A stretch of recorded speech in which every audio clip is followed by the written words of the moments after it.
समझो, फालतू की चीजों में नहीं गिरना है इस साल, फालतू के टॉपिक्स में नहीं गिरना है, फालतू के लोगों से बातचीत नहीं करना है। अपने मुंह के अभिषेक को समझो, अपने ताकत को समझो, खुदा उपयोग करना चाहता है। Hallelujah. God wants to use you. आपका काम एक पत्नी को संभालना और एक पति को संभालना और 2 बच्चों को संभालने के लिए प्रभु ने आपको ऊपर से नीचे नहीं बनाया है। आपने आपको देशों के ऊपर अधिकार करना है, यह आपका पर्पस।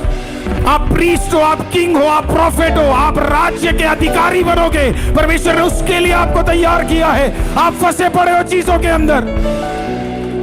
हालेलुया। मेरे साथ बोलो, आने वाले साल मैं चीजों में नो बोलना सीखूंगा। जहां आपने नो बोलना सीख लिया, आप सक्सेसफुल होना शुरू हो जाओगे। पाप है, बोलो नो। हालेलुया। गलत लोग आएंगे, बोलना पड़ेगा नो। संडे आराधना का दिन है, बोलना पड़ेगा नो।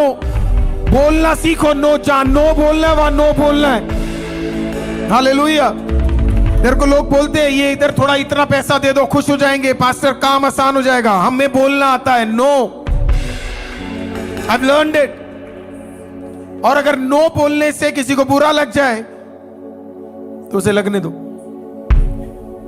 उसे लगने दो। You are more important. काफी बार हम प्लीज करने लग जाते लोगों को क्या लगेगा, लोगों को क्या लगेगा, लोगों को क्या लगेगा। और फिर हम पता है क्या करते हैं, उनको खुश करने के चक्कर में इतनी सैक्रिफाइसेस कर देते।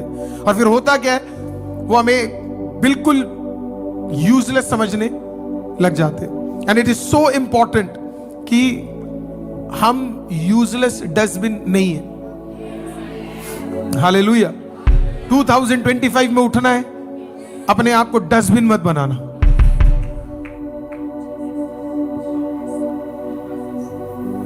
You are not a dustbin. 2025 में उठना है, अपने स्किल सेट को बढ़ाओ,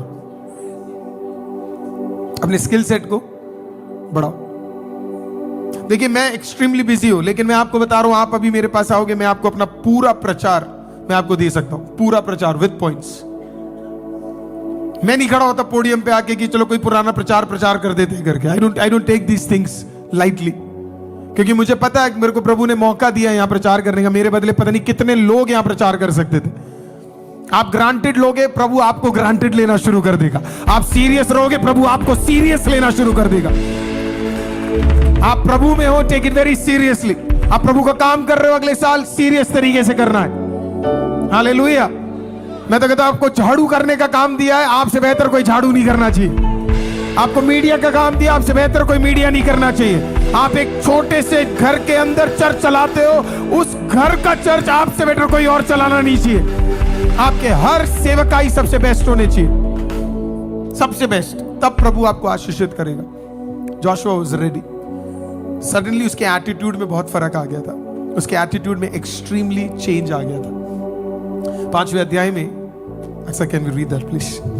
जब यहोशू यरीहो के पास था, तब उसने अपनी आंखें उठाई, है ना। जब वो यरीहो के पास था, उसने अपनी आंखें उठाई और क्या देखा कि हाथ में नंगी तलवार लिए हुए एक पुरुष सामने खड़ा है। और यहोशू ने उसके पास जाकर पूछा, क्या तू हमारी और है या हमारे बैरियों की ओर का? देखना जरा एटीट्यूड में क्या डिफरेंस है।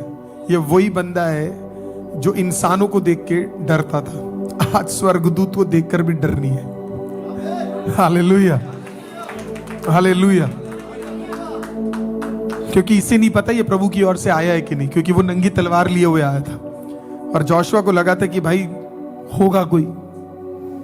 अब मैं तो ऐसे सोच रहा था कोई नंगी तलवार लेके आपके सामने आ जाए और हवा में उड़ रहा। आधे लोग तो उसको प्रभु समझ लेंगे। हालेलुया। दम देख रहे हो इस बंदे का? पहले अध्याय में डरा हुआ था, 5वें अध्याय में एटीट्यूड बदल गया। हालेलुया। 2020 में और 2025 में आप आ गए हो। आपको देखना आपके एटीट्यूड में फर्क आया है कि नहीं, आपके विश्वास के लेवल में फर्क आया है कि नहीं, आपके वचन पढ़ने के लेवल में फर्क आया है कि नहीं। It's so beautiful, right? वो आता है और वो देखता है और सीधा सवाल पूछता, मतलब उसे फर्क भी नहीं पड़ता, नंगी तलवार लिए कोई हवा में उड़ रहा है और वो आके खड़ा हुआ है और जोशुआ उसकी ओर देखता है और बोलता है हाँ किसकी तरफ है किसकी तरफ है ना। That's very very clear.